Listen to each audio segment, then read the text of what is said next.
What's up, everybody? Welcome back to another episode of the Arnies. We are three guys that will get opening weekend tickets to every new Julia Roberts rom-com. I'm Matt Johnson, and I've actually been doing some research lately on how to make my hair look just like Hugh Grant's. I'm Keith Baker, and I'm fearing that I may be a man that has failed to launch. And I'm Austin Terry, and I wish Richard Gere would let me spend a day alone with his credit card. On today's show, of course, we are finally returning back to one of our old favorites, our bracket format. This time to once again answer that pesky age-old question, what is the best romantic comedy? This is now our third year doing a rom-com movie bracket, and I'm scared at how fast time is flying. It's pretty simple and works just like our other brackets, which you should go back and check out, by the way, if you haven't, in our podcast feed, wherever you get your podcasts, or over on our YouTube channel. You can find Halloween, sports, holiday, the IMDb Top 12, and a bunch of other brackets. But anyway, the way it works is the three of us each pick 4 movies for a total of 12 to pit against each other to see what comes out on top, and this time is no different. In 2021, our first rom-com bracket, we received some, let's call it criticism over our choices. So last year, we had other people pick for us, which seemed to go much better, so you're probably assuming we did that again this year. Nope! We're feeling confident that we can make some good picks on our own against all odds, but we really just need some redemption. That's what this is all about. So here we go. This time our subgenres are movies more traditionally romantic, more comedic, and then we have Julia Roberts as well as Judd Apatow flicks. Should be a fun conversation, I think. So, my favorite kind of preamble before we get into the brackets. I'm always excited to know about your guys' experience here. So, Austin and Keith, how was it watching these 12? That's what I always want to know whenever we're going into a bracket. Overall, was this fun? Was it a dud? More good than bad? Was this a waste of time? Let me know how you're feeling. I think overall this year, I would say I enjoyed 95% of these movies. Okay. There was one movie I thought was absolute dog shit, and if it makes it out of its matchup in the first round, I will not be happy. Well, hey, 95% is pretty good. That's an A+. I would say I liked about 95% of them as well, too. It was a fun time overall, and excited to get into them. I'm in total agreement with you guys. I liked, or at least found something to enjoy in pretty much all of these, and also the same as you guys, with the exception of one, which I am itching to talk about it. I don't know if it's the same as the one Austin's talking about, so I'm curious. Yeah. I'm really excited to know which ones y'all hated. Yeah. Because there's some, I don't think I hated any of them. There's only one, and I did hate it. There is one that I truly hated. It's the leap year for 2023. Yeah, there's only one I truly hated, but then there's another one where its biggest sin is I just think it's boring. So Other than that, though, I enjoyed everything else. So then, guys, I mean, it's the rom-com bracket, so the criteria is, it has to be somewhat romantic and somewhat comedic as well, have some good characters to root for along the way. So we don't really need to talk about criteria necessarily, but what are you looking for specifically this time around for something to move on or maybe even win this year's bracket? I think the biggest thing that's going to knock a few of these out for me is if your two main love interests don't spend enough time together in your film to make the final, to make the finale at the end where they declare their love for each other seem believable, then that's going to easily knock you out of contention for me. There's a few of these in this matchup where the main characters just are never on screen together, so you can't really buy that they are into each other.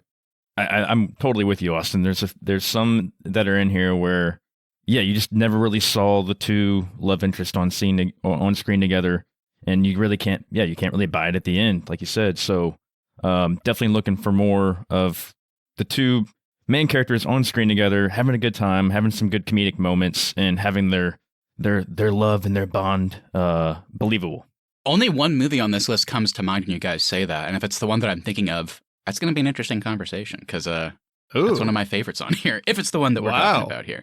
But I still hear what you're saying. I hear what you're saying. Another big stickler for me is the way the love interests treat each other in their films. If they're jerks to each other, you're not moving on for me. I'm sorry. Ooh. All right. Well, what about the comedy aspect of things for you guys? Because there's some in here, maybe the love is not always there, but the comedy is really funny. That's always the tricky part with this bracket. We have some really funny movies on here, but I don't always buy the chemistry, or we have some super, genuinely romantic movies on here, I think, but the comedy's a bit more subtle, and it's like, should it be more prevalent for something to win? I don't know. I actually think this, just looking at the bracket layout as it is now to set up for the audience, to me at least, I don't know about you guys, but there are going to be some really impossible matchups for me. It's going to be hard.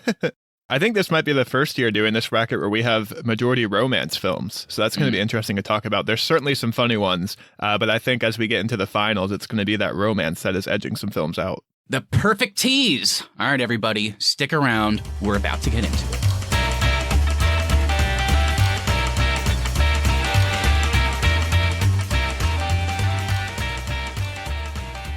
And I promise, last but not least, just one more thing before we get started here. We will not be repeating any of the movies we submitted the last 2 years. So, once again, I definitely recommend that if you haven't listened to our past rom-com movie brackets, you should. Really quickly, I'll just run through the movies that we talked about on those so you aren't left like scratching your head and wondering why we aren't bringing up some maybe obvious movies today. We've already covered A Knight's Tale, Chasing Amy, Lars and the Real Girl, 500 Days of Summer, Meet the Parents, Crazy Rich Asians, Silver Linings Playbook, About Time, Shrek, Forgetting Sarah Marshall, Wedding Crashers, When Harry Met Sally, Definitely Maybe, You've Got Mail, Crazy Stupid Love, Bridget Jones's Diary, My Big Fat Greek Wedding, Leap Year, How to Lose a Guy in 10 Days, The Proposal, The Princess Bride, Breakfast at Tiffany's, 10 Things I Hate About You, and Clueless. So again... If you want our thoughts on those and to see how they fared in their respective rom-com brackets, go check those old episodes out wherever you get your podcasts or on our YouTube channel. With that, let's go ahead and leave the past behind and get into this. Keith, how about you let the audience know about our one-seaters today? Our one-seaters for today are The 40-Year-Old Virgin for the Judd Apatow side of the bracket, Four Weddings and a Funeral for the more romantic group of movies, Illegally Blonde for some more comedic movies, and Pretty Woman for the Julia Roberts side. All right, so Keith just told you who our one-seaters are today. Anything that wins in this first wildcard round is going to go on to face one of those films. And with that, boys, let's get into our Judd Apatow wildcard matchup. All right, so we have This Is 40 from 2012, of course, directed by Judd Apatow, and it stars Paul Rudd, Leslie Mann, John Lithgow, Megan Fox, and Albert Brooks.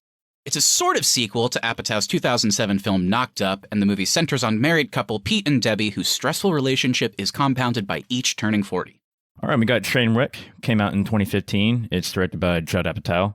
Stars Amy Schumer, Bill Hader, Brie Larson, Colin Quinn, and LeBron James. The film is about a hard-drinking, promiscuous, free-spirited young magazine writer named Amy Townsend, who has her first serious relationship with a prominent orthopedic surgeon named Aaron Connors. Yeah, so this is an interesting first matchup. We have kind of a more adult film, and This Is 40, taking a look at relationships as you kind of get into middle age.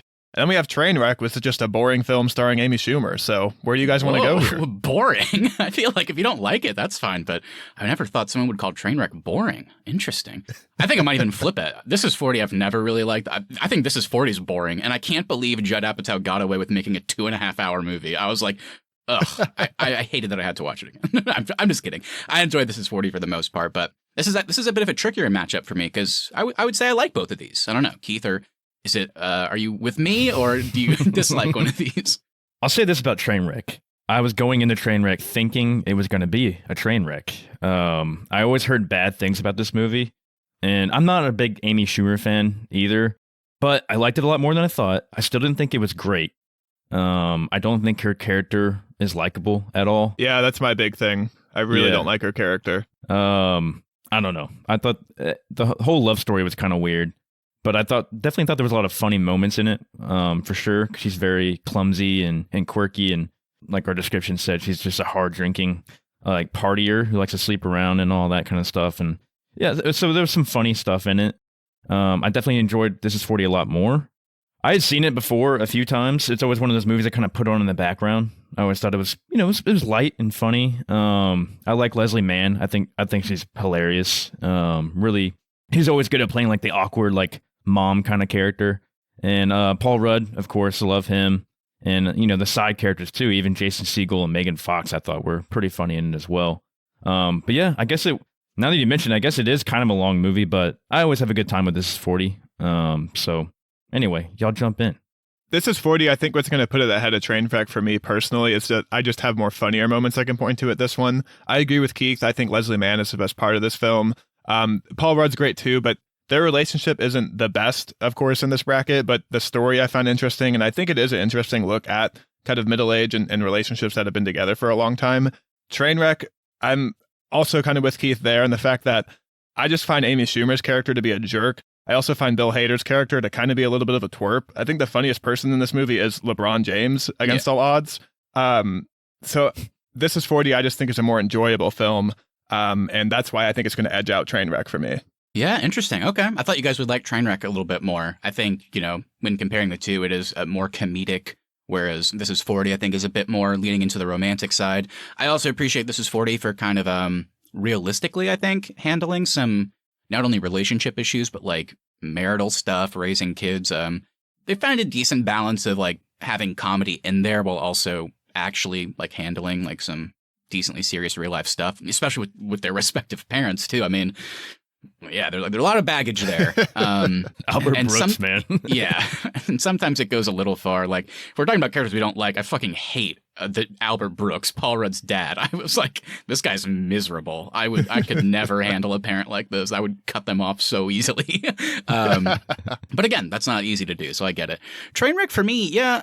I mean, she is also a jerk at the beginning. I guess what it comes down to is I think her arc just works more for me. I like getting her family stuff with her sister and her dad because I think it better informs why she is a little bit the way she is. And I think after her dad dies, I think she's able to reconcile that. And I like where we go from that point on with Bill Hader and Amy Schumer's relationship. I think gets a lot better. And I understand how it falls apart, but I like seeing them come back together. So I guess overall, just anything that you guys didn't like in Trainwreck, it just comes down to it ended up working for me. So let's go ahead and get into voting. I think this will be a quick one. I'm going to vote for Trainwreck. This Is 40's good. It was better than I remember it being. Just too long. And yeah, I just don't like a lot of the characters. And I don't have like anything bad to say about it. I guess it's just a little bit boring. That's probably its biggest sin for me. Yeah, I'll throw my vote for This Is 40. I don't think it's going to make it much further than out of this round, but it is better than Trainwreck in my mind. Yeah, same here. I don't really have any desire to watch Trainwreck again. This Is 40 will always be one of those I can put on in the background and enjoy it. So I'll vote for This Is 40. All right, well, This Is 40 will move on to face the 40-year-old virgin in round 2. And getting into our romantic wing of the bracket, we now have High Fidelity going up against Enough Said. High Fidelity was directed by Stephen Frears. It stars John Cusack, Jack Black, Eben Heige, and Lisa Bonet. Following a breakup with his most recent girlfriend, Rob Gordon recounts his most painful breakups, seeking to find a reason for his failed romances.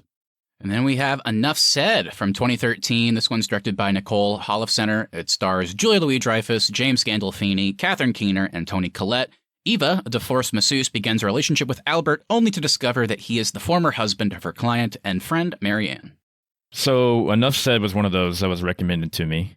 But I want to jump first into High Fidelity. This one was kind of a weird one for me. I don't want to say I hated it, but I was definitely confused the whole time watching it. I don't know how you guys were. I just felt like I never could keep track of his girlfriends and like what the flashbacks were and all that kind of stuff. And then the girl he does end up with at the end, I was like, do we really even know this girl? Like, we didn't really see that much time with her, with him. So very confused by High Fidelity. Going into Enough Said, I actually really enjoyed Enough Said. I think this is probably one of the more realistic movies on here. The comedy sometimes is not always there with Enough Said, but I think it's very subtle and kind of dry.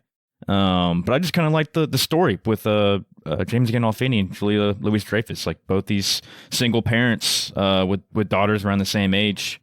I like the whole dynamic with her client of her massage therapy happens to be James Gandolfini's ex-wife. And I thought that was hilarious, and the fact that she didn't bring it up was cool, like kind of tension building the entire time. So really enjoyed Enough Said. Yeah, I had never seen either one of these films. High Fidelity is one that I submitted. I'd always heard about it, but had never seen. I am with Keith that I was confused in the beginning of the film, and there was a good amount of time where I was like kind of cringing and like, oh, I don't know, this guy's kind of a jerk. I don't know if I really like this movie. But I will say by the time we get to the finale of the film, I found myself weirdly charmed by this movie, very invested in all the characters, and ended up having a really good time. And I think it's a movie I'll watch again. Enough Said, I also really enjoyed. I think the best part about this movie is the dialogue and the way characters talk. They all feel like real people. They don't feel like they're over the top in any one manner. They just feel like normal middle-aged adults trying to move on after the divorces. And I also was very pleasantly surprised by Enough Said as well. I've seen High Fidelity once before. It was several years ago. So maybe that helped watching it this time alleviate some of the like jumping back and forth. I was able to follow it, but I don't know. It doesn't change the fact that I think John Cusack's amazing in it, but Rob, his character, is definitely hard to root for. I do agree with Austin that by the end, they find a way to make it charming. You go, oh yeah, I am rooting for this. Now, it kind of feels like a light switch at times where it's like it just goes from him being miserable to, oh, switch is flipped and now it's like, oh, I kind of like him, I guess. So it doesn't really earn some of its ending, but overall, I was able to find the charm. He's an absolute dick for most of it, but the comedy's there. I think, the Jack Black, I think this is the movie that kind of broke him a little bit, at least maybe more into the mainstream, and he's so good in it. I do like the premise of like a guy kind of earnestly trying to figure out where he went wrong and like getting like visiting with all of his exes. I like the fourth wall breaking of him actually like bringing you back and talking about what happened in the first place. It's the way he talks about some of his exes, though, where he kind of loses you, where it's like, this guy really is not that respectful. Yeah, the cringe factor is certainly there, like you said. With enough said, yeah, I remember I watched The Sopranos for the first time in my sophomore year of college, and then I guess after I finished it, that would have been 2013, I went like on a James Gandolfini kick, and obviously he like was either just passed or about to pass. And I stumbled upon Enough Said. So that was the last time I saw it. And I remember really liking it. And I liked it even more this time. Yeah, it's weird. Like, it feels like you're watching real people. You kind of forget it's a movie sometimes, which is hard to do with stuff that is not only trying to be romantic, but also funny. I agree with Keith. Especially with such big actors, too, in it. Yeah. And I agree with Keith. Like, maybe Enough Said, in terms of winning a bracket, its only sin is that it's not that it's the least funny. It's just not often trying to be super funny, but I still think the premise alone, like you said, Keith, is hilarious. And that's kind of what keeps that like funny momentum. Just the fact that she like already has this client and then like later ends up realizing, oh, this is the ex-wife of the person I'm dating, which is hilarious. But they even find a way to make that realistic whenever she goes back to him and starts crying and she explains that she didn't tell him because they've both been married before. And so she found an opportunity to maybe figure out this guy's quirks and the things that were wrong. And if they were that bad, then she could leave and not waste her time because she doesn't want to be with somebody that's going to, destroy her heart again. And it's like, oh, I kind of get it now. And the only movie on here that made me cry whenever they sent their daughter off to college, I was like, oh my God, this is getting me. Moment was really good. But I don't know. I mean, obviously we're going to open it up now. It's a tricky one. I don't know exactly where to lean. It sounds like I'm not as high on High Fidelity, perhaps. I don't know. What do you guys think? I mean, is this an easy one? I'm not sure. It's certainly not an easy one. I do think I'm ready to vote, though. I'm going to throw my vote for High Fidelity simply because I think the performances are just better in this one. Maybe it doesn't have better characters, but I was truly blown away by each person's performance in the movie. It also made me laugh a bit more, and it was very sweet at the end. Enough Said, I still really enjoyed. I think the only thing that's kind of pulling it down for me is the main relationship is great, but there is a lot of side stuff that just kind of gets forgotten about and not resolved by the time the film ends, which did take me out of it a bit. I still think it's great, but I'll vote for High Fidelity. I do agree with you on some of the things not being fully resolved, and part of me didn't really care that it wasn't, and part of me was like, should they? Like with like her daughter's friend, I was like, oh, okay, I guess we're not revisiting that big plot line, but whatever. Despite stuff like that, I am ultimately going to vote for Enough Said. I just found it incredibly romantic. I think in terms of romances, chemistry, and like the couples themselves, it's just so easy to root for and like Julia Louis-Dreyfus together with James Gandolfini. That certainly gets high marks for me. And I'm going to vote for it even though I don't know if I necessarily think it's funnier than something like High Fidelity. I just think when the comedy is there, it's super dry, like Keith said, and it certainly worked for me. Got some laughs, got some emotions out of me. So yeah, I think now that it seemed like it was going to be a hard vote, but now that I'm kind of talking through it, I think I feel good about it. This is a difficult one, but not too difficult. I will say this. High Fidelity was a really funny movie. Like I said, it was very hard to follow for me as far as like the romance side of things went. But I think Enough Said will take the cake for me because I think it just fits the romantic comedy side of things. Whereas High Fidelity is more just a comedy for me. So Enough Said gets my vote. All right. Well, Enough Said. We'll go on to face 4 Weddings and a Funeral in round 2. All right. Well, now let's move on to the more traditional comedic movies. Let's move on to this side of the bracket here. So we have Down with Love, a movie I'd never heard of or knew existed, from 2003, directed by my greatest enemy, Peyton Reed. And it stars Renee Zellweger, Ewan McGregor, David Hyde Pierce, and Sarah Paulson. Pretty incredible cast there. And it tells the story of a woman who advocates female independence in combat with a Lothario writer. And we got Failure to Launch, came out in 2006, directed by Tom Day, stars Matthew McConaughey, Sarah Jessica Parker, Zooey Deschanel, Justin Bartha, Bradley Cooper, Terry Bradshaw and Kathy Bates. The film focuses on a 35-year-old man living with his parents who shows no interest in leaving the comfortable life that they, especially his mother, have made for him. All right. Well, Failure to Launch is the movie I thought was dog shit. Whoa! So I guess we'll start there. I thought this movie was horrible. Down with Love is kind of, it's like the anti-rom-com, I guess you could call it that way. I had also never heard of this movie. I'd never seen it before. Really impressed with all the performances. Had a great time with this one. Failure to Launch, I just found extremely boring. Didn't really like any of the characters except for Bradley Cooper's as Demo. Literally, he plays a character named Demo. The premise I think is the only good part about this movie, but it's not executed very well. And yeah, this movie sucks. But Austin, you have to thank this movie because Todd Phillips probably watched this and said, "Oh, Justin Bartha and Bradley Cooper, those are going to be my stars for the Hangover." What a team. Yeah, I mean, Keith, we know about your love for Matthew McConaughey, so you got to go next then. You got to go next. I had to throw this one in there. I had a feeling one or both of you guys would probably not like this one. I'd seen Failure to Launch, I think, once or twice. I kind of like a lot of the lines in it, and I like just the randomness of where they're at, like the paintballing scene, the biking scene, and all that, and then like the different steps she's taking trying to get him to move out. I thought it was kind of so hard funny, when he crashed on the bike.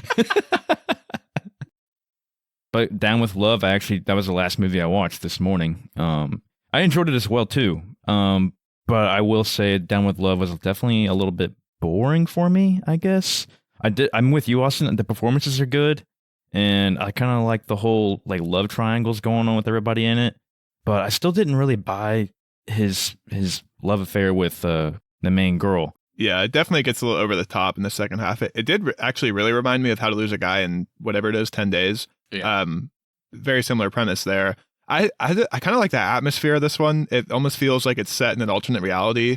I like the way everyone talks. I love the premise of it, of, this woman who's been spurned is going to write this book that kind of impacts the entire world and makes it harder for men to pick up girls in this like kind of 1970s setting. So I thought the premise was executed pretty perfectly in this one, and I did not think the premise was executed very well in Failure to Launch. Yeah, these are a couple weird ones to talk about. I'm definitely with Keith that Down with Love, I liked it, even though I was like simultaneously kind of bored while watching it. But I definitely liked it. So it's kind of a weird feeling. I also love the atmosphere. It was so colorful, very vibrant. It just popped. It was just like good vibes for sure. And yeah, I definitely caught on to the, speaking of McConaughey, like the How to Lose a Guy kind of a plot where they're acting like, they're trying to make this work when in reality they're kind of not. So that's kind of always a fun premise. I don't know. They definitely had good chemistry, but I wasn't like super actively rooting for them to get together. And then I kind of was getting to that point, but then I just hated how they revealed that, Renee Zellweger was like his old secretary that was actually in love with him. And it made me feel like my ability to root for her kind of went away. I was like, oh, she was such a cool character. And now it's like making Ewan McGregor look better when we don't really need to do that. But it kind of got me back on board after that towards the ending. Just kind of a weird moment. I think David Hyde Pierce, God, I always love David Hyde Pierce in anything. He just makes me laugh so hard. Doesn't matter what the line is. It just always gets me. I'm a man's man. Failure to Launch might be one of the more weird watching experiences I've had in recent memory. I assumed I was going to hate this movie. And I did. Like, I should have set up a camera to record myself watching this, because for the first half, I know I was like, this is one of the worst movies I've watched lately. But then somehow it's like, I don't know. In the second half, I was like kind of having a good time. I don't know what changed or why or when. But certainly once the credits rolled, I was like, okay, that was fine.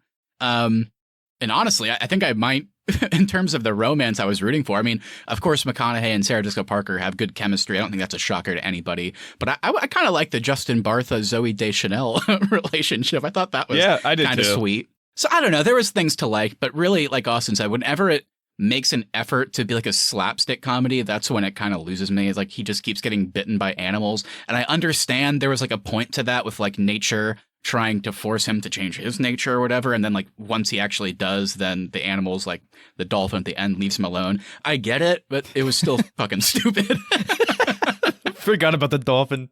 I don't know. I mean, if you guys are ready to vote, I am. I didn't love it, but I'm gonna go with Down with Love just because I thought it was a super interesting, and like Austin said, it kind of is the anti-rom-com. So like there was certainly cool intent that they had while writing it and making it, and I think for the most part they executed pretty well. I had to confess something. Whenever I kind of had another movie in my head, when y'all said Down with Love, I was thinking of that last movie I just watched. I was thinking of Four Weddings and a Funeral when I said earlier. So Down with Love, I did not think was boring. I actually had a really good time with Down with Love. What a twist! Wow. Four Weddings and a Funeral, which we'll get to later, is what I thought was boring.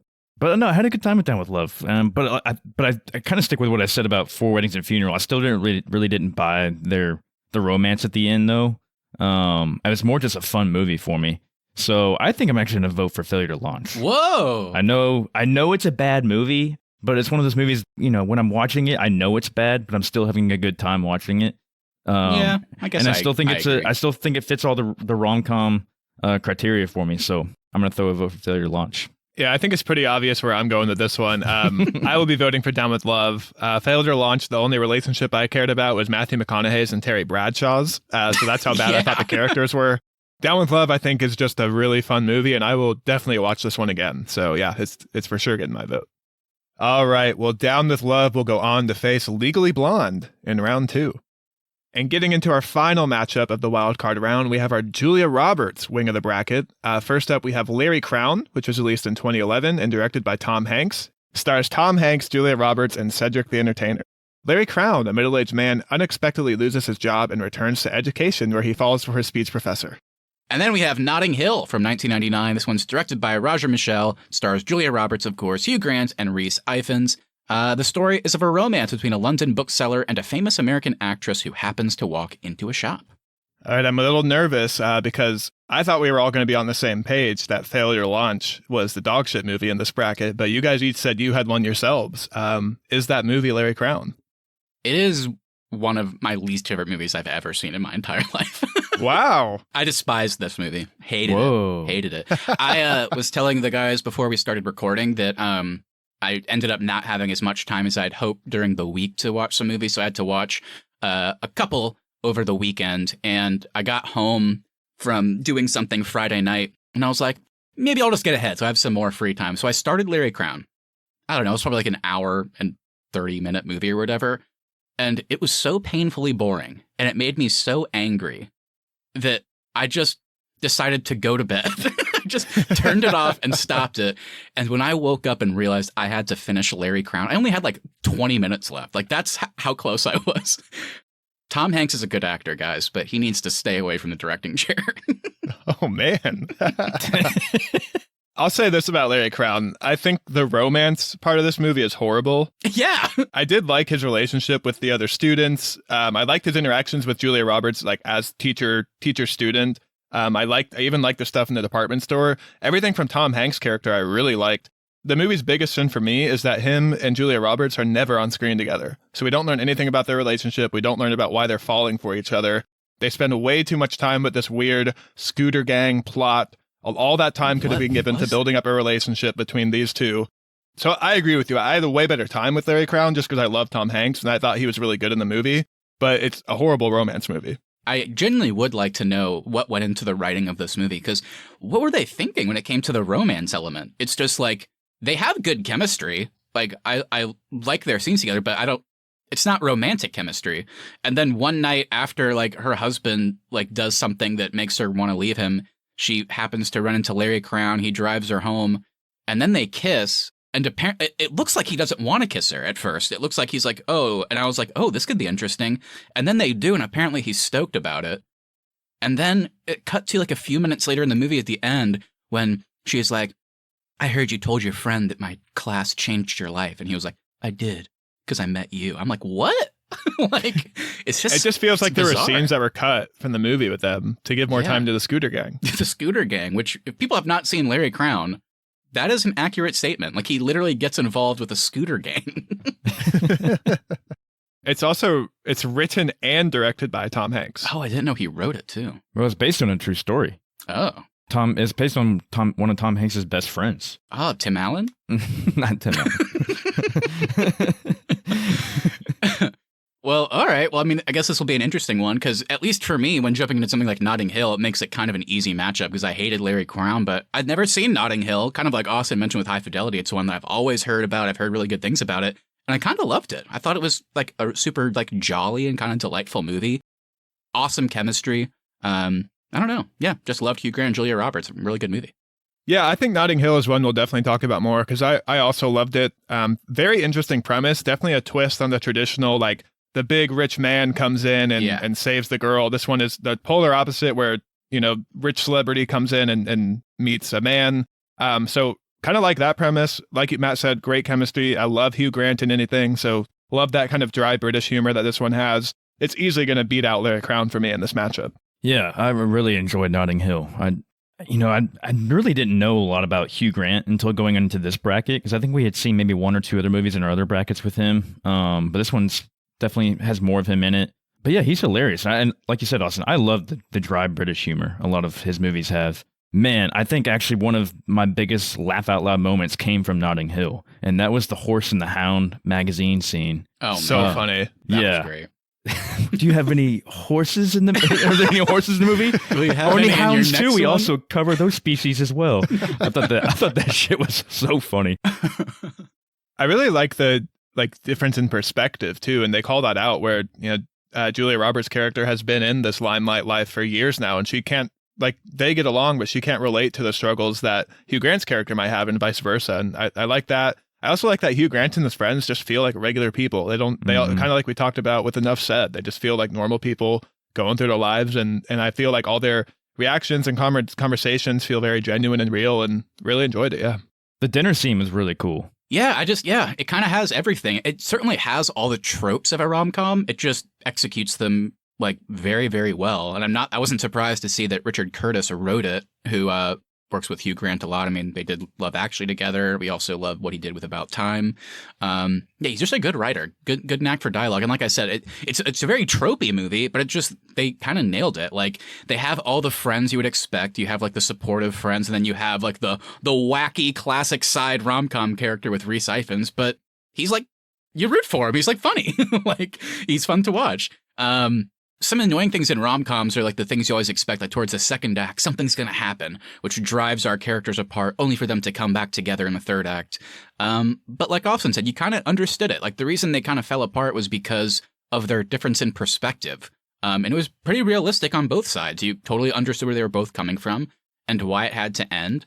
And whenever she like gives herself to him at the bookstore and says like that line that, everybody quotes, I had no idea it was in this movie, like the whole, like, I'm just a girl standing in front of a guy hoping that, like, he'll love me too, or whatever it is.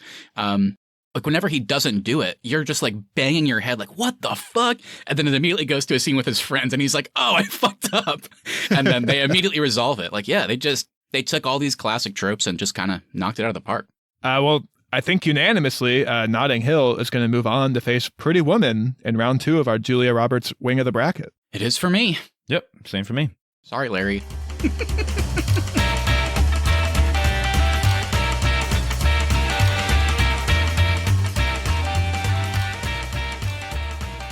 All right, everybody, let's get into round 2. We're going to see our winners from last round go up against the one-seeders for the first time. Should be exciting, so let's get into it. So first, we'll start by revisiting the Judd Apatow wing. So once again, we have This Is 40 coming in, and it is facing The 40-Year-Old Virgin. This one's from 2005, also, again, directed by Judd Apatow, and it stars Steve Carell, Catherine Keener, Paul Rudd, Romany Malco, and Seth Rogen.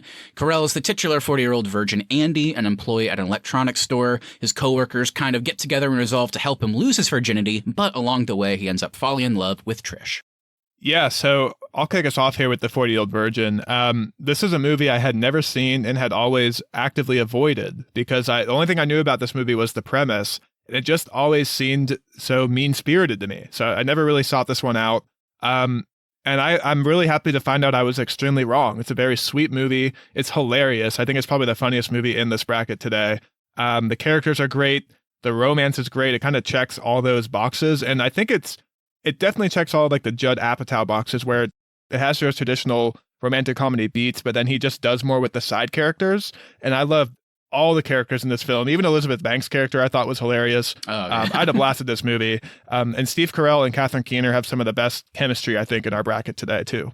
Yeah, I love The 40-Year-Old Virgin. It's one of those movies you were kind of thinking it was going to be more like mean-spirited about it, but really everybody's kind of like trying to help him out. Even his friends at the tech store. They get into that right away in the opening of the film, which I really enjoyed. Like, it's not some thing hanging over him that he's trying to hide. Like, they find out and they're like, hey, man, we're going to help you. So yeah, that's what really kind of endeared me whenever I was starting this out for the first time. The reason that it doesn't feel mean-spirited is because his friends are trying to help him, but they're just not very good at helping. They don't really know how to help, but they're trying. So, like, if they were, like, actively fucking him over, it'd be like, oh, this is, like, super gross and mean-spirited, but they have their own problems, like they kind of dive into a little bit with Paul Rudd, like obsessing and missing his girlfriend. Does it lean into creepy territory at times? Yeah, it does, but it ends up working. I think Mindy Kaling pops in real quick and kind of makes it funny. And then Romany Malka, like, yeah, it's kind of interesting. Is it's like, so this guy is cheating. We're acknowledging that, right? And then watching that kind of resolve itself towards the end with having a baby. It's like, okay, but yeah, I like the angle of like throughout the movie, they each try and give him like specific advice, and then he tries to do it, and it's like the whole time you're just like, oh yeah, I want him to lose his virginity. He wants to as well. Like, I'm rooting for him. But then at the same time, it's like, oh, but now I feel gross because I want him to stop like doing this with his friends and get with this one girl he likes. And they're telling him not to do it. But then, of course, by the end, they come around. So it's just super funny. It's a blast. I love it. And like Austin said, I don't want it to get lost because it's obviously known as a comedy. But yeah, the Steve Carell, Catherine Keener, just like natural chemistry. It's just such an easy relationship to root for. And again, whenever it falls into that trope territory, oh no, it fell apart. Like you still like feel sad because even though you know it was coming, like you want them to be together. And I love how it resolves later. So yeah, it's a really good movie. Like at every turn, you're scared that it's going to be like really like mean or sad, but it never quite goes there. So I like it. I think comparing this against This Is 40, This Is 40 definitely feels like a more adult film and addressing adult themes. But I think why This Is 40 for me is going to lose in the rom-com bracket to The 40-Year-Old Virgin is because in This Is 40, they kind of make a case why Paul Rudd and Leslie Mann shouldn't be together anymore. Like, they don't have a good relationship, and just because she gets pregnant is the reason they're going to stay together, which isn't the best way to continue your marriage. Whereas The 40-Year-Old Virgin, I kind of buy that. They do enough in the film to show you why these two are going to work together, why Catherine Keener is like the perfect person Steve Carell could have met in his situation, and they also show you how he can like kind of fit into her family with her daughter and that they have a good relationship. So for me, the 40-Year-Old Virgin is definitely going to get my vote over This Is 40. Yeah, I think it's pretty easy for me too. 40-Year-Old Virgin checks all the boxes. It's hilarious. The Catherine Keener and Steve Carell relationship is believable. Man, there's so much to love about this movie, and I love watching it every year. It's always funny to put on. I love the tech store scenes, like with Kevin Hart when he comes in and goes off, Jane Lynch in it, kind of bossing them around and calling them smartasses. Wants to be his friends with benefits. Yeah. Yeah, I think ultimately what it comes down to for me is like, This Is 40 is a more adult movie. I think people who haven't seen it might not realize that. I mean, it is tackling like real things. The problem with it, and it is funny, it has a lot of good, like, laugh out loud moments. There's some sweet moments in there too. And like, you do want Leslie Mann and Paul Rudd to like work it out. I just think what it is it's like almost a 2.5-hour movie, and they spend too much of that runtime like trying to break them apart, prove why they shouldn't be together, which is fine. But then at the end, when it's like Paul Rudd is now like totally cool with having this baby and like, of course I love you and I'm thrilled and we'll stay together. It was just like too much of that runtime was spent like showing us, to Austin's point, why maybe they shouldn't be together. And then at the end, I guess I've been using the metaphor of like flipping a switch a lot today. And it's kind of that. They just flip it and it's all happy and then the movie ends. It's like, oh, that was weird. So it's an easy one for me as well. 40-Year-Old Virgin has all those laugh out loud moments, even more than This Is 40. And one of the sweetest relationships of the bunch today as well. So easy win. Maud Apatow is the funniest part of This Is 40, by the way. Her obsession with Lost is very real and something I could relate to at the time. All right, well, the 40-Year-Old Virgin will go on to the semifinal rounds, and to find out what it will be facing, we now have 4 Weddings and a Funeral going up against Enough Said. All right, Keith, we got to open the floor to you because you gave us the perfect tease earlier when you somehow confused Down with Love and 4 Weddings and a Funeral. I'm only surprised that you mix it up because 4 Weddings and a Funeral is quite literally what the movie is about. So... All right, well, 4 Weddings and a Funeral was released in 1994. It's directed by Mike Newell and stars Hugh Grant, Andy McDowell, Kristen Scott Thomas, Simon Cowell, James Fleet, and John Hannah. It follows the adventures of Charles and his circle of friends through a number of social occasions as they encounter romance. Yeah, like I said earlier, I enjoy the dry British humor that Hugh Grant brings to most, if not all, of his movies. This one, though, I think it just kind of fell flat for me on the romance side of things. The comedy, I think, was there. I liked all the weddings they were going to. I liked that he was late to every one of them. I thought that was just a funny gimmick, and I liked all the side characters too. Were hilarious. I think what fell flat for me on this one, I just found the romance with him and the Carrie girl to be odd and not believable, I guess. It's almost non-existent. Yeah, that's probably the better word to use. And I felt like he probably should have got with the other girl that was in love with him. I know, his friend. I was hoping that was going to happen.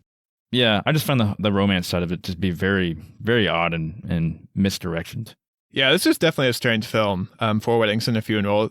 I think the biggest thing I agree with Keith in is that I really thought they were setting up the friend to be the love interest after he learns, like, Carrie isn't who he needs in his life. And then I was shocked with the way the film ends with him leaving someone at the altar. I was like, you're just kind of an ass. Like, you went through all this, you run into Carrie one more time, and like literally on your wedding day, you're going to leave her up there.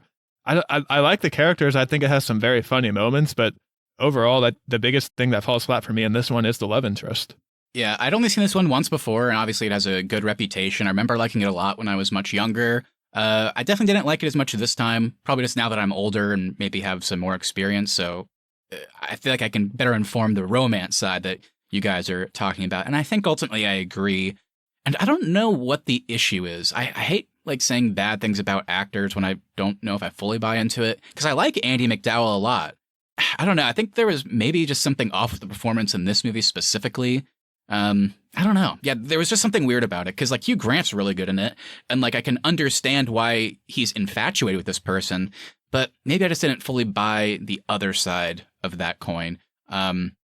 But to talk about like negative in like Charles's case too, like I just said, I know why he's infatuated with her, but it never quite turns the corner and makes you understand why maybe he's in love with her and ready to spend the rest of his life with her.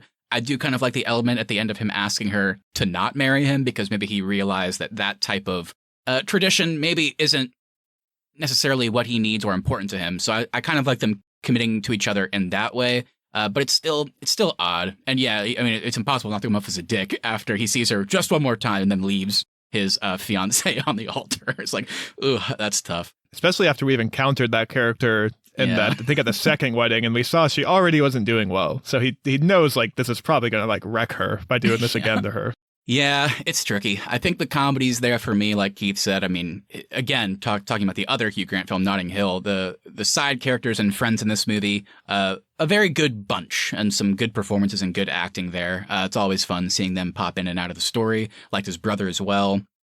I don't know. I guess just the romance on a second viewing was a little bit lacking. Like I said, I thought they had like good chemistry, and I thought they actually had pretty good sexual chemistry. It's just like whenever it became like love, it was like, that's kind of lacking, which is tough to compare to something like Enough Said, where it's like, maybe it's like the other side of it, because it's like that one has less comedy. When it's there, it's great, but just not as much of it. But the romance side is certainly there in spades for me. It's a little bit of the opposite situation here. I definitely think Enough Said has some of that awkward humor in there. I wouldn't call it like a super romantic movie. I just think it feels very real and very mature. Like no one's like sweeping each other off their feet or things like that. I do think Julia Dreyfus's character, a lot of the film, she's being very mean to her love interest. And so that's important to me in these rom-coms, is I want people to treat each other well. The love story is better in this film than Four Weddings and a Funeral, so I will ultimately vote for Enough Said. But I don't really like the way she treats her partner for the majority of the film either. Just want to call that out. Yeah, that dinner party is really hard to watch. And I think it's supposed to be, but yeah, it's still like hard to root for her in that moment. Yeah, I guess it was. Yeah, that's how the story, I guess, was supposed to be told, because the ex-wife's supposed to be, as James Gandolfini's character worded it, you let my ex-wife poison our relationship by letting her fill your head with all of my quirks and idiosyncrasies and all that. I did, I guess, since I don't know if it's going to go on at this point, it doesn't sound like it will, just to leave a positive taste in my mouth at least. I do actually quite like the relationship that John Hannah and Simon Callow's characters have. And whenever, I forget the character's name, but whenever Simon Callow's character dies, he's the titular funeral. Gareth, yeah. I thought that was a very lovely, kind of nice send-off. And I was like, okay, yeah, this is super sweet. And that's kind of the thing that ends up spurring them all to kind of take Gareth's advice before he passed and like actually earnestly try and find that person. So it is cool that not only Hugh Grant does that by the end, but I like that all of his friends like end up finding people, which then they kind of roll through in the credits too. I was like, oh, okay, that was kind of cool. Yeah, so that's the last positive thing I'll say. I just wish that oomph at the end hit harder because like we were rooting for them to be in love. Couldn't quite get there, so I think I'm going to go with enough said as well. Yeah, I'll definitely vote for enough said as well. Enough said for me as well. All right, well, enough said. We'll move on to face the 40-year-old virgin in the semifinal round. Oh no, Catherine Keener versus Catherine Keener. Ah! All right, let's move along here. Back to the comedy side of the bracket. So we have Down with Love returning, this time facing off against Legally Blonde. So Legally Blonde is from 2001, directed by Robert Luketic. It stars Reese Witherspoon, Luke Wilson, Selma Blair, Matthew Davis, Victor Garber, and Jennifer Coolidge, the legend, in my opinion. Elle Woods is a sorority girl who attempts to win back her ex-boyfriend, Warner, by going to Harvard Law School and in the process overcomes stereotypes against blondes and triumphs as a successful lawyer. Don't you mean Warner Huntington III? How future dare senator? How dare future senator? Yeah, so I was curious to submit this one. Have you guys seen Legally Blonde before? No. This is my first time all the way through. First time for me too. Yeah. I watched it for the first time in college, and I was kind of that opinion. I was like, do I need to see Legally Blonde? And then I remember being like, yeah, that was good. But yeah, so I'm curious. I guess I'll leave it up to you guys. I mean, it's just a movie I quite like, and I liked it again this time. So did you guys have any standout thoughts? I think the comedy is really there. I understand why people quote it all the time now after having seen it.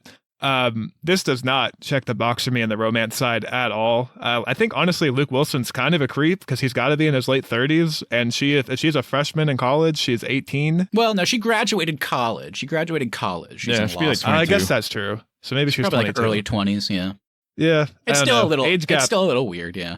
Yeah, age gap was still a little off for me. I did like the story though. Found the story very engaging and interesting.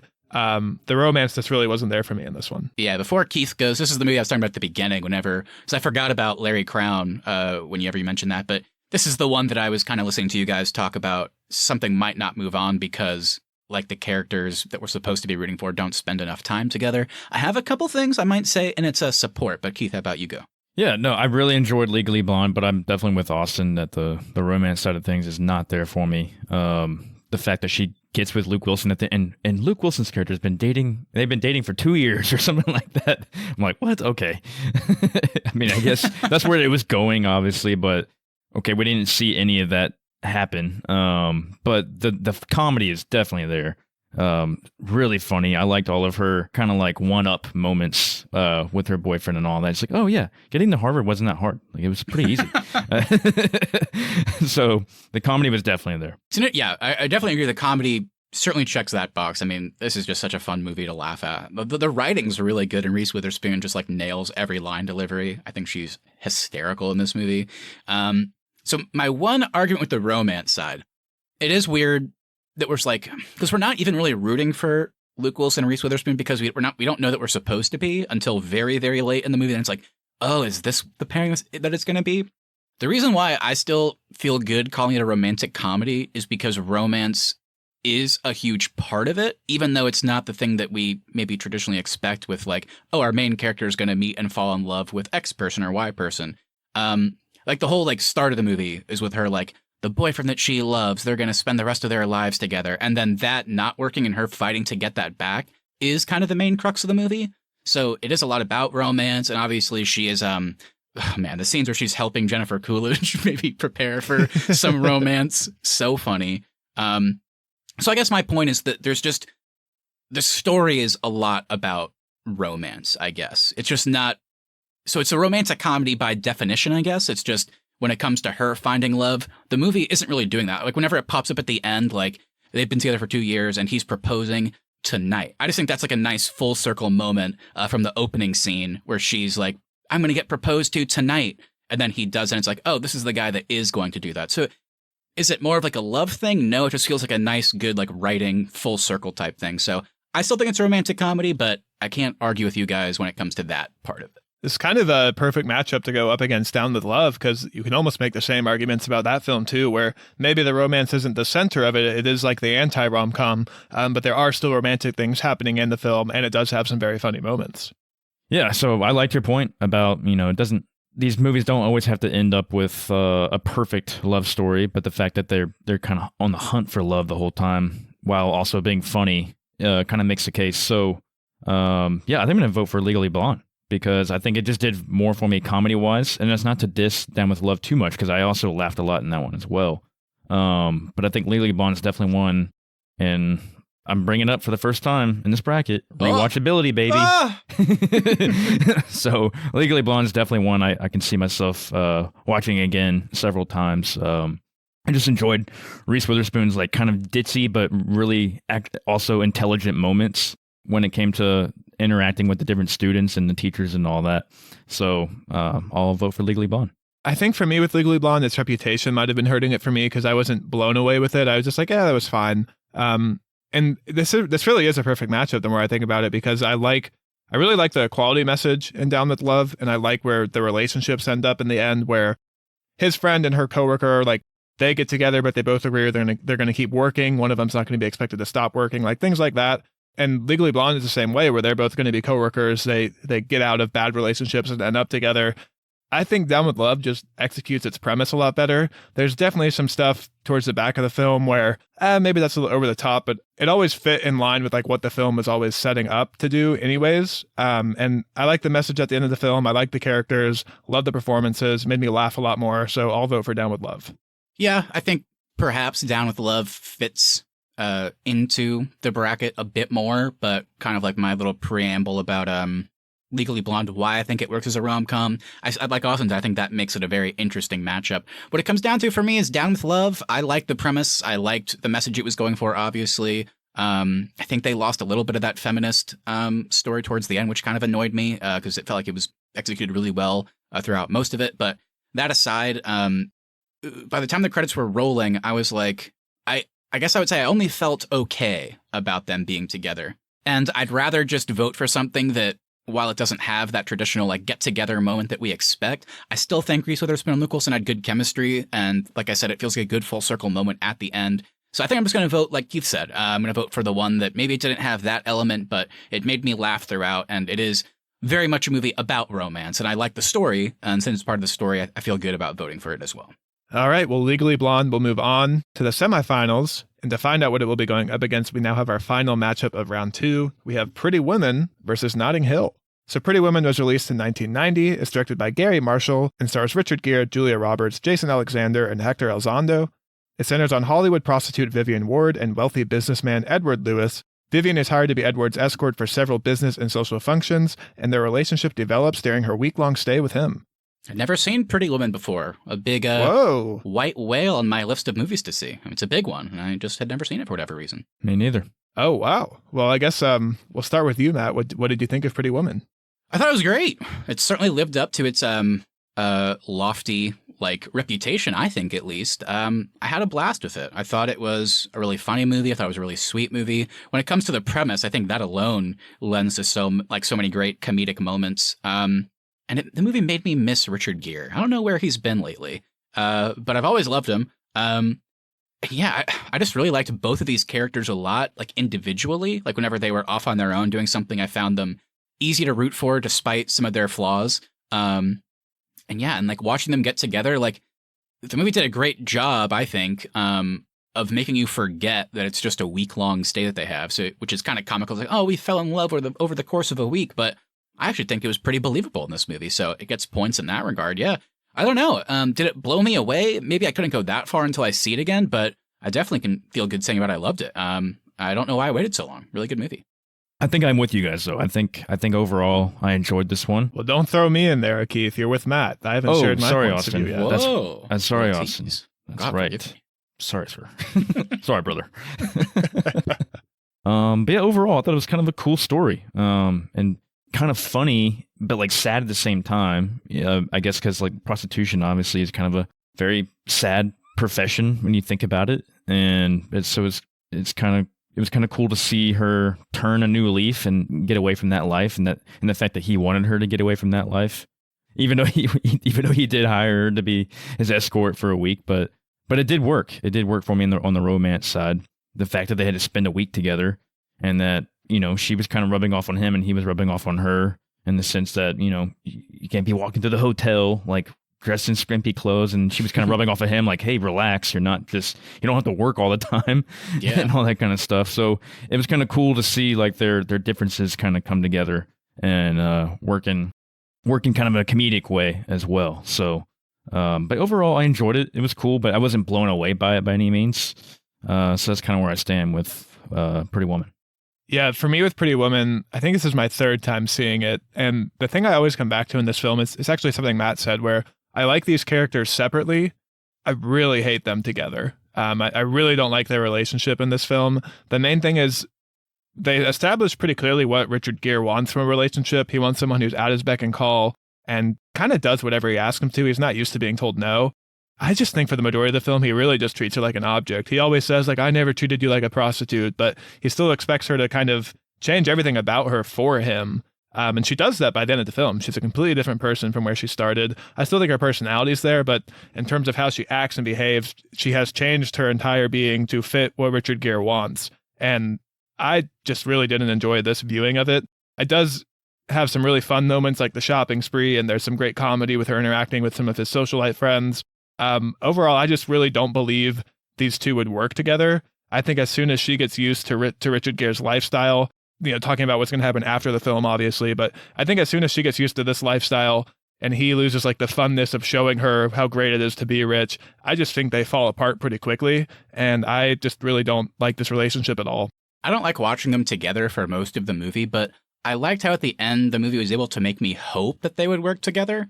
I liked watching him decide to fix that deal so he could actually kind of have his own hands on it and like build something for himself for once instead of just like selling off everything. It was like, oh, okay, so like he's actually like actively making changes, and as is she. So whenever like he arrives at the end in the limo, like to take the princess from the tallest tower, as they kind of mentioned her fantasy. Hated that. It's the movie, like, I don't know. Yeah, I guess you are right. And I guess I am forgetting about some of those obvious, like, not good things. But I don't know. The movie just made me hope that they could, make these changes and grow together. Will they? I don't know. But I definitely like their chemistry. And neither chemistry, do I, obviously. But yeah. So, yeah, I don't know. I guess it worked for me despite some of those hard to root for things. But yeah, I mean, I guess it's time to bring in the other Julia one. I mean, we gave some pretty glowing reviews, I guess, for Notting Hill earlier. Is this, I guess, an easy matchup now that we're talking about Pretty Woman? I think, at least when it comes to, I know Keith was going to mention the comedy of Pretty Woman. It's there. I mean, like Austin said, that fish out of water stuff, but it's interesting to compare it to something that is so much more traditionally funny and something that's more traditionally romantic that doesn't have some of those ick moments like Notting Hill. So yeah, at least for me, anyway. Yeah, this might be a tougher matchup for you guys. For me, it's a little easier just because I don't buy the relationship in Pretty Woman, and I do really like the relationship in Notting Hill. It also just feels a bit more real to me. Like, obviously, it's a pretty crazy premise. This massively famous celebrity meets this person, but I think for me, the relationship's better. There's a lot more funnier moments with that dry British humor. I think the performances are also a little bit better in Notting Hill. I love the side characters. So yeah, Notting Hill will pretty easily get my vote over Pretty Woman. Yeah, it's pretty easy for me too. Notting Hill will get my vote. Pretty Woman, glad I saw it. Now I can say I've seen it.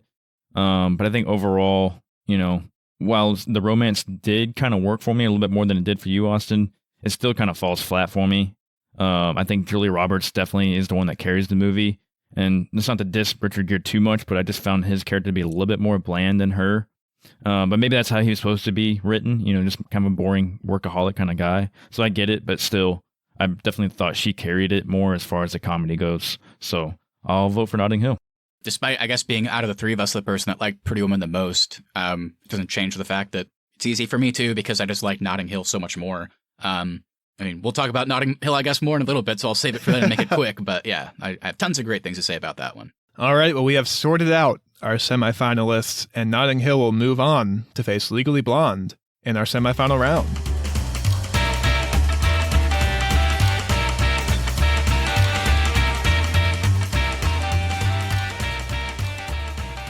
All right, everybody, we're coming down to the wire here. It is time for our semifinals. This first matchup, like we teased earlier, is Catherine Keener versus Catherine Keener, a movie that I would love to see. But we have The 40-Year-Old Virgin versus Enough Said. Yeah, we have, I think, our most traditional rom-com movie in this bracket with The 40-Year-Old Virgin. And then I think we have our most mature movie in the bracket with Enough Said. So which way are you guys going to be leaning? This is a tough one. I think it's It probably is the tough. toughest one for me yet. I do think I ultimately know where I will go, but I'm going to feel bad about it. This is the hardest one. Like again, I know what I'm going to pick, but it's still hard. I guess, like what Austin said, we have the most traditional one on here with 40-Year-Old Virgin. I guess tradition isn't always a bad thing. I mean, rom-com is a very tropey genre, no question about that. And this one checks all those boxes. But I think when Judd Apatow is kind of firing on all cylinders, he can make really awesome, like rewatchable, sweet, funny, like gross sometimes, and not in a bad way, just like, oh, like the humor itself can be gross. But he can like deliver all of those, and he makes it look easy. I don't know. Maybe I want to hear what you guys have to say, but at least at the outset, I feel like I'm leaning towards 40-Year-Old Virgin just because it is so laugh out loud funny. It has held up for the most part. You know, there's some stuff in there that doesn't, but it has for the most part held up very well, particularly on the romance side. Enough Said is so good though, but right now I think I am leaning towards the more traditional thing, despite my love for Enough Said, because that's another great relationship too. Yeah, I feel so confident I'm willing to lock in my vote. I will be voting for The 40-Year-Old Virgin. I will say I think Enough Said is better written and has better dialogue, but The 40-Year-Old Virgin checks all the boxes of what I'm looking for. It's very funny, has a great relationship at the center of it. Our characters spend enough time together that we believe they will get together, and I actually believe they'll stay together after the movie. And it also has great side characters. So The 40-Year-Old Virgin, I think, just hits all those boxes. Like Matt said, it's Judd Apatow firing on all cylinders. I can't believe I waited so long to see this movie. Yeah, it'll definitely get my vote. I think I'm going to have to go with 40-Year-Old Virgin as well, too. I think it's just a heavy hitter. The comedy's there. It's hilarious. The lust between Steve Carell and Catherine Keener is there. And then the side characters and their stories as well are funny and heartfelt. So 40-Year-Old Virgin. The condom scene alone might be the funniest like slapstick thing I've seen in forever. Whenever he talks about it later, he's like, I exploded it on my balls or something. It's like, oh man, the sound in that. Whenever his daughter walks in, just sees piles of condoms. It's like, no. Oh, so good. So good. Yeah. I feel good about voting for 40-Year-Old Virgin as well. I guess lastly, with Enough Said, I would just say echo everything we've already said about it. Just to love the relationship, and I guess I wouldn't say there's less comedy in it.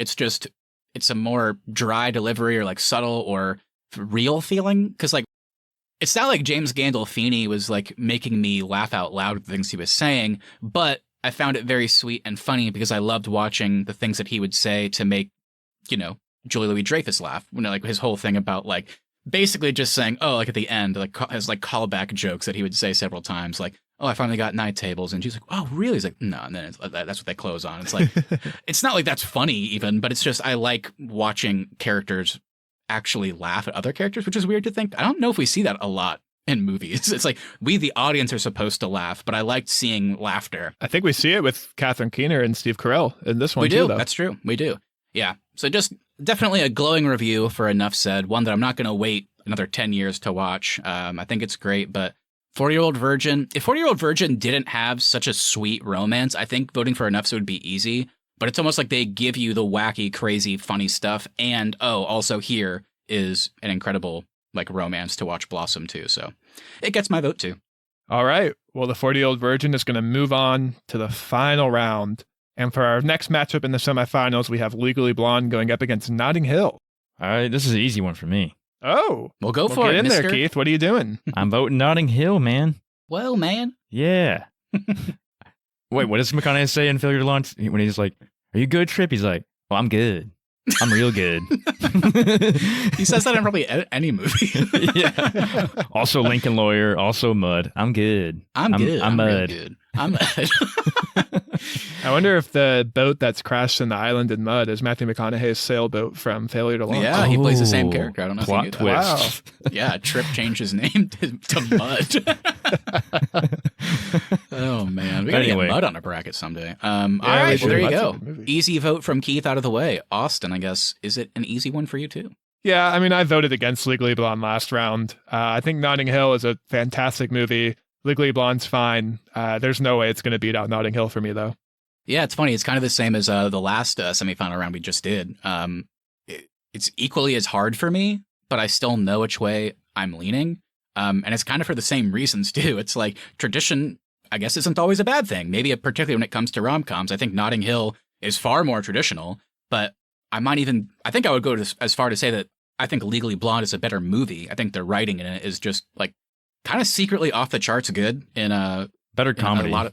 Yeah, and the comedy definitely works. But yeah, with Notting Hill, it's kind of like what I said with Enough Said. It's like the opposite. It's just like Notting Hill is traditional. It does check all the boxes you expect it to. It works in the exact same way. But I think Richard Curtis, who wrote it, he didn't direct it, but the way they just executed on everything that you expect to see is just A+ level. So it makes the overall watching experience so good.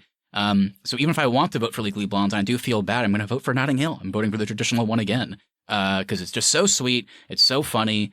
I don't know. I was just kind of enthralled by it, to be honest. I wasn't expecting that type of feeling when watching like a rom-com. I just usually watch it to enjoy, but I was like so into it. It's such an interesting story too. Like I honestly, I think more engaged with the story than I was with the actual romance at its core. I think some of the best acting in any sort of movie, TV, whatever, is always like just your simple like dinner scenes, which is what you got in Notting Hill. When they're kind of going around, like kind of bashing like themselves and kind of being like self-deprecating and all that kind of stuff about their own lives and all that kind of stuff, and just kind of making themselves feel comfortable with one another. I thought that was a really cool scene. And even Julia Roberts' character, even though she's a celebrity, starts bashing her own life too. So it's kind of cool to see these normal civilians and then like a celebrity kind of come together at a normal dinner. Yeah, they did a good job of like treating the element of like you expect celebrities' lives must be pitch perfect, but then like she's able to kind of hold her own against these people talking about like losing jobs or like losing the ability to walk or like all these like tragedies and stuff. And like they do a good job of like kind of like pulling a curtain back, and it's like, oh man, that life would be pretty miserable. So yeah. Well, I think it's time to get right into our final round for this year's rom-com bracket. We have our two movies that I think we spent the most time just waxing poetic on in this bracket. We have The 40-Year-Old Virgin versus Notting Hill. This might be one of the hardest finals we've had in a long time in one of our brackets. Ooh, it is a tough one. Two extremely traditional rom-coms, but ones that both just execute on what it's going for pretty supremely to make for really like just great watching experiences. I'm trying to decide in my head if I want to give like extra points to something like Notting Hill, because it has tons of different types of like, you know, humor in it, just like something like, you know, 40-Year-Old Virgin. It has a great relationship in it at its core, just like 40-Year-Old Virgin.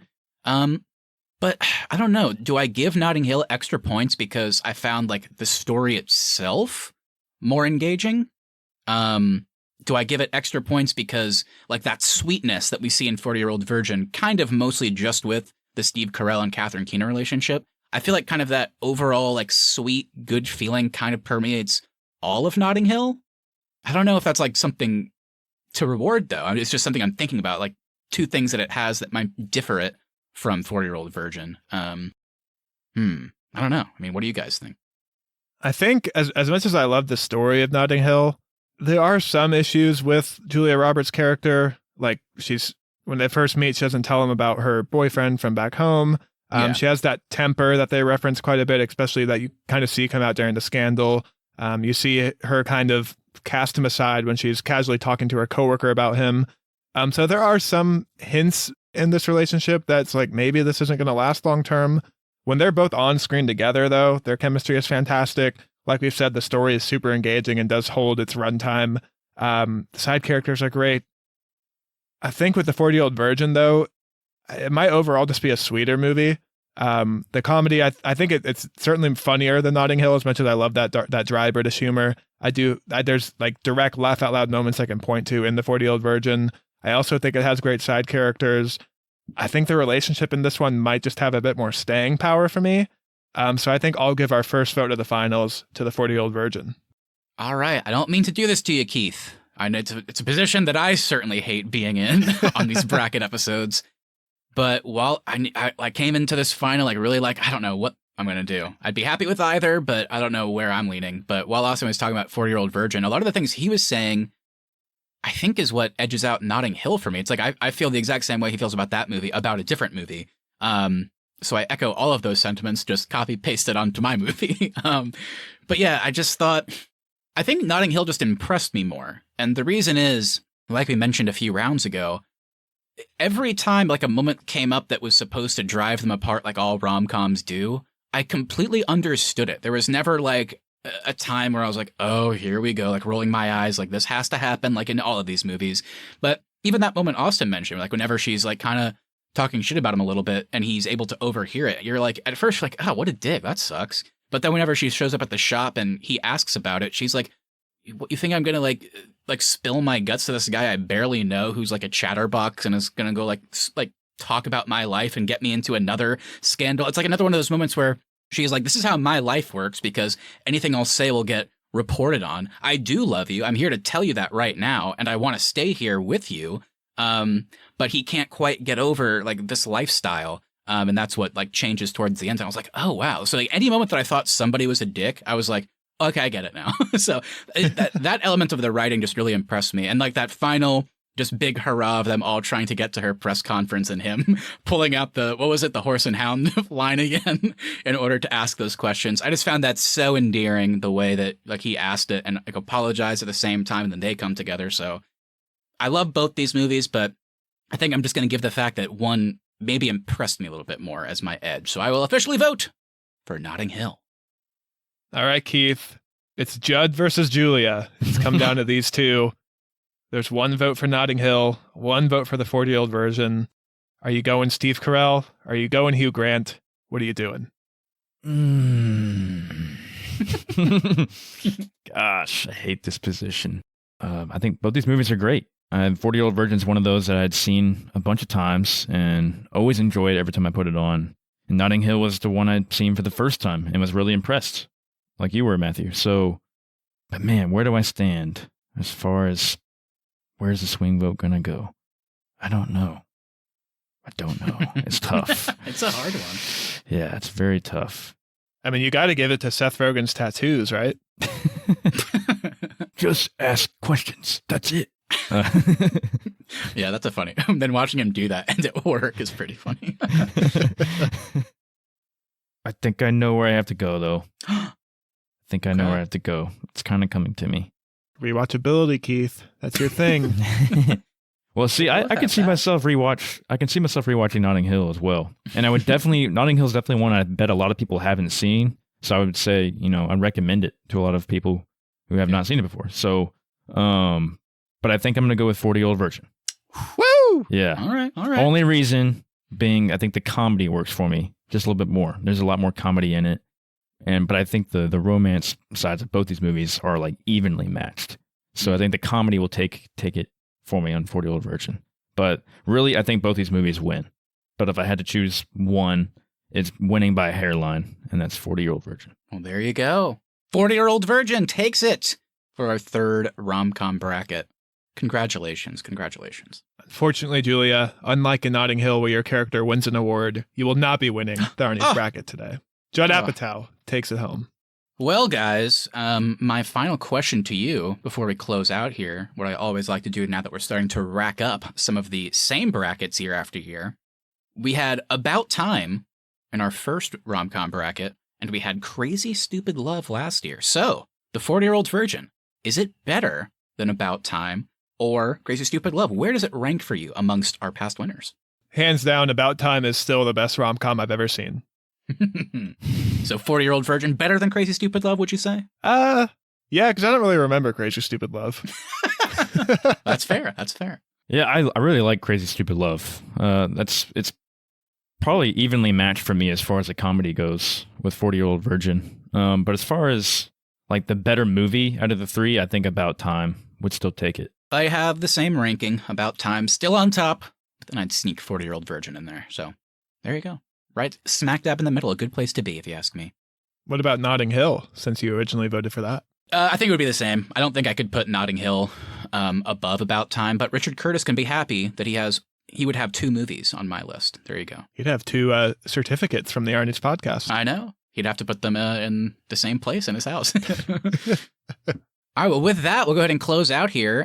Congratulations again to the 40-year-old virgin. But thank you all out there so much for listening. If you enjoyed this episode, make sure you hit that follow button so you never miss our upcoming content. Also, if you wouldn't mind sharing us with a friend, we really would appreciate that so we continue to grow our show. Please leave us reviews as well. Even if you don't want to write anything, leaving us a 5-star review over on Apple Podcasts, Spotify, or wherever you get your podcasts really does help us out. At the Arnies is our social, and the Arnies.media is the website.